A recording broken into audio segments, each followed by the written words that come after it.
نوجوان نے اپنے بوڑھے باپ کی شکایت رسول اللہ صلی اللہ علیہ وسلم سے کی اور آپ صلی اللہ علیہ وسلم نے اس کے باپ کو بلوایا اور وہ بوڑھا باپ راستے میں دل ہی دل میں کچھ اشعار کہتا ہوا آیا۔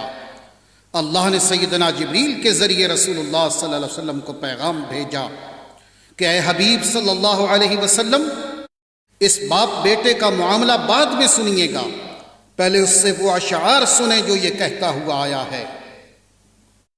جب اس بوڑھے نے آپ صلی اللہ علیہ وسلم کو اشعار سنائے تو رسول اللہ صلی اللہ علیہ وسلم اتنا روئے کہ آپ کی داڑھی مبارک تر ہو گئی۔ یہ کیا ماجرا ہے اور ان اشعار میں ایسا کیا تھا جنہیں سن کر رسول اللہ صلی اللہ علیہ وسلم بھی رو پڑے؟ آئیے سنتے ہیں۔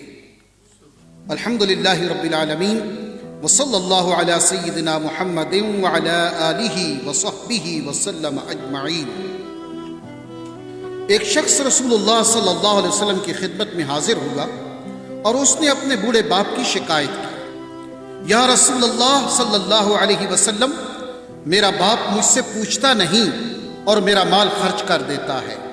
آپ صلی اللہ علیہ وسلم نے اس کے باپ کو بلوایا۔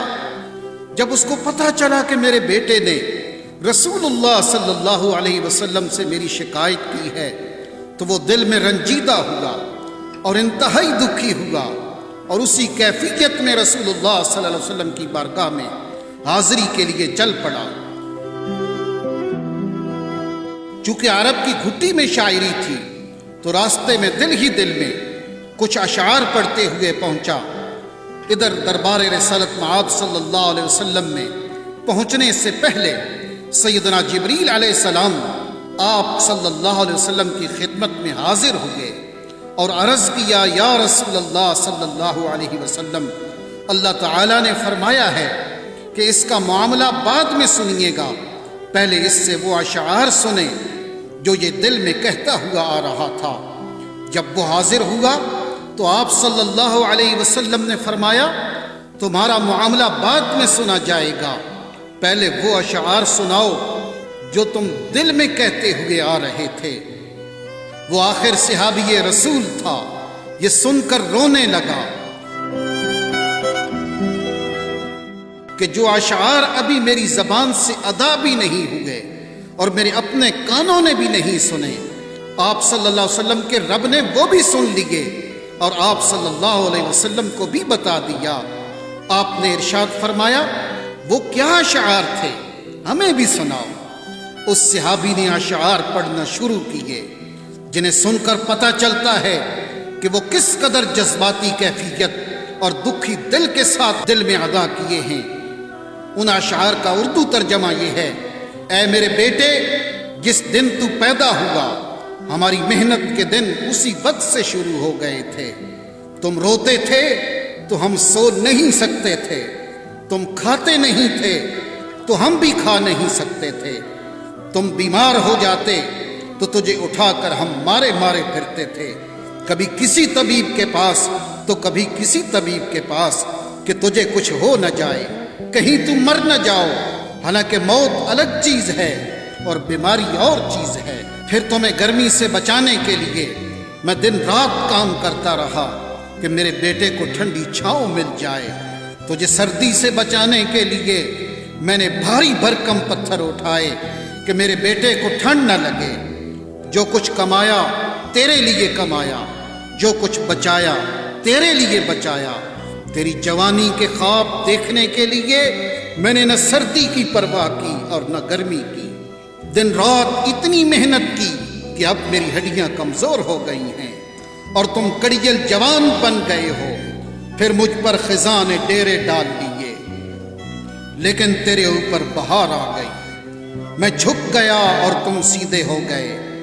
اب میری خواہش اور امید پوری ہوئی کہ تم ہرے بھرے ہو گئے ہو۔ سوچا کہ اب زندگی کی آخری سانسیں تیری چھاؤں میں بیٹھ کے گزاروں گا، مگر یہ کیا ہوگا کہ جوانی آتے ہی تیرے تیور بدل گئے، تیری آنکھیں ماتھے پہ چڑھ گئیں، تم اس لہجے میں بات کرتے ہو کہ میرا سینہ پھٹ جاتا ہے۔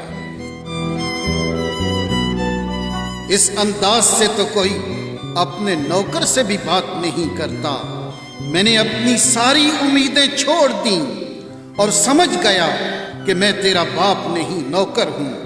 نوکر کو بھی کوئی ایک وقت کی روٹی دے دیتا ہے، تم مجھے نوکر سمجھ کے ہی مجھے روٹی دے دیا کرو۔ یہ اشعار سناتے سناتے بوڑھے باپ کی نظر جب رسول اللہ کے چہرے انور پہ پڑی تو دیکھا کہ آپ صلی اللہ علیہ وسلم اتنا روئے کہ آپ کی داڑھی مبارک تر ہو گئی۔ آپ صلی اللہ علیہ وسلم جلال میں اٹھے، اس کے بیٹے کو سختی کے ساتھ فرمایا، انت ومالک لابیک، تم اور تمہارا سب کچھ تیرے باپ کا ہے۔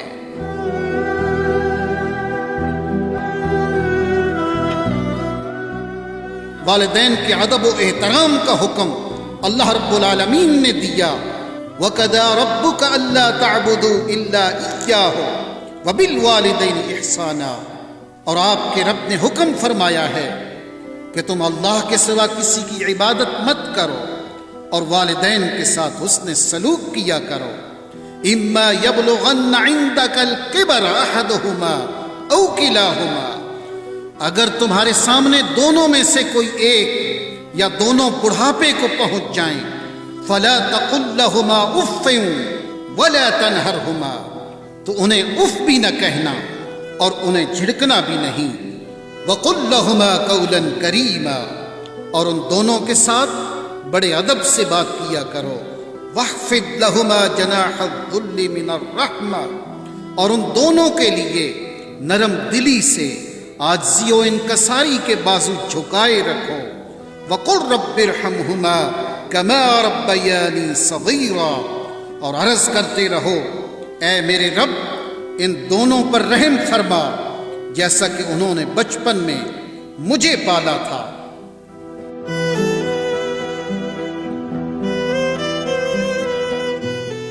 ایک باپ اپنی اولاد کے بہتر مستقبل کے لیے اپنی پوری زندگی داؤ پہ لگا دیتا ہے، اور جب اولاد خدمت کے قابل ہو اور منہ پھیر لے، اس باپ کے لیے جو اپنی اولاد کی ہر خواہش کو پورا کرتا ہو اور بڑھاپے میں اس کی حالت یہ ہو جائے کہ وہ اپنی بیماری اور ضرورت بتلاتے ہوئے بھی ہچکچاتا ہو، تو یہ جوان اولاد کے لیے بہت بڑا لمحہ فکریہ ہے۔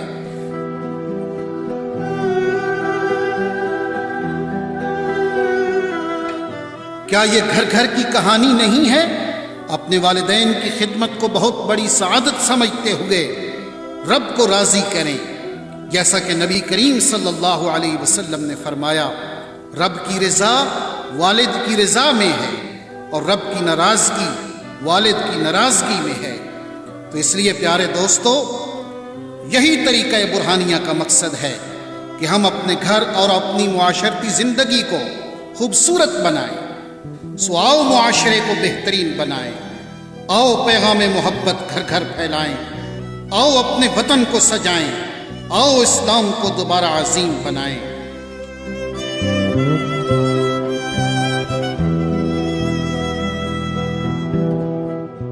آپ سب بھائیوں سے گزارش ہے کہ آؤ آپ بھی ہمارے مقصد میں ہمارا ساتھ دو۔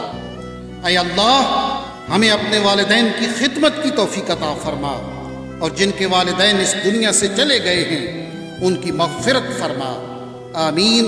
وصلی اللہ علی سیدنا محمد وعلی آلہ وصحبہ وسلم اجمعین۔